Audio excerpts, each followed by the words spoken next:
Eliano tidak dapat masuk squad karena menurut coachnya tidak baik untuk masuk ke squad, jadi coachnya memilih seperti itu.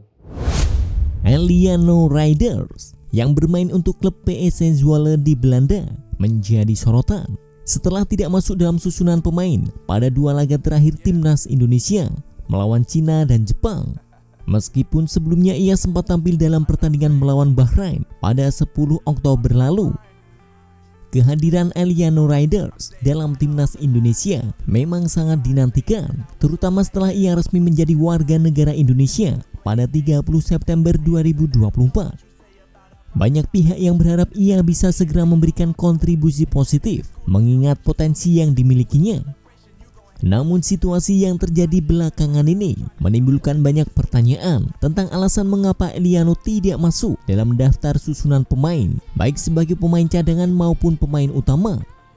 Dengan keputusan pelatih untuk tidak menurunkannya dalam beberapa pertandingan terakhir, para penggemar sepak bola Indonesia semakin penasaran tentang masa depan Eliano di timnas Indonesia dan bagaimana ia akan beradaptasi dengan kompetisi ketat di level internasional. Pertanyaan tersebut semakin santer dibicarakan setelah timnas Indonesia melawan Jepang. Dalam laga kandang ini, Eliano Riders, Ramadan Sananta, dan Egy Maulana Fikri pun tak masuk dalam daftar susunan pemain timnas Indonesia. Mereka ditepikan oleh Sintayong sehingga semua pihak bertanya-tanya terkait Eliano.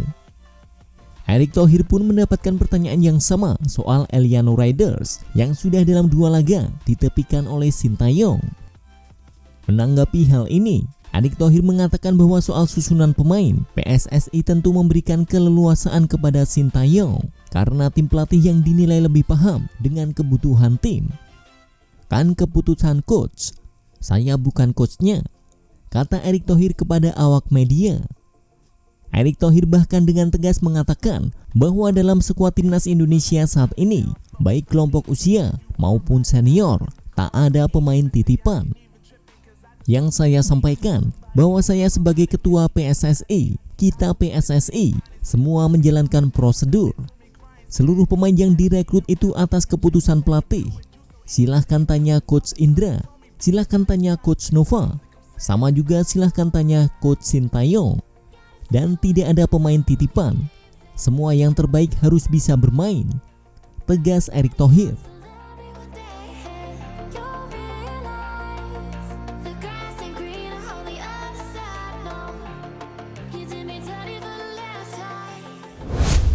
Banyak pihak yang terkejut melihat Indonesia kalah telak dari Jepang dengan skor 0-4. Jepang memang di atas kertas lebih diunggulkan, namun sebagian besar pengamat dan penggemar menganggap kekalahan tersebut sebagai hasil yang jauh dari ekspektasi. Pasalnya, timnas Indonesia kini memiliki skuad yang dianggap sebagai salah satu yang terbaik dalam sejarah mereka, dengan sejumlah pemain yang tampil di liga-liga top dunia. Kekalahan telak itu menimbulkan berbagai spekulasi mengenai masa depan Sintayong, dengan banyak yang mempertanyakan apakah pelatih berusia 54 tahun tersebut masih akan bertahan setelah hasil buruk ini. Pasalnya, pelatih asal Korea Selatan tersebut telah membawa hasil minor buat tim Merah Putih dalam putaran ketiga kualifikasi Piala Dunia 2026 Yona Asia ini. Hingga menjalani 5 pertandingan, Jai Idjes dan kawan-kawan belum juga meraih kemenangan. Mereka justru baru bisa meraih 3 kali imbang dan 2 kekalahan.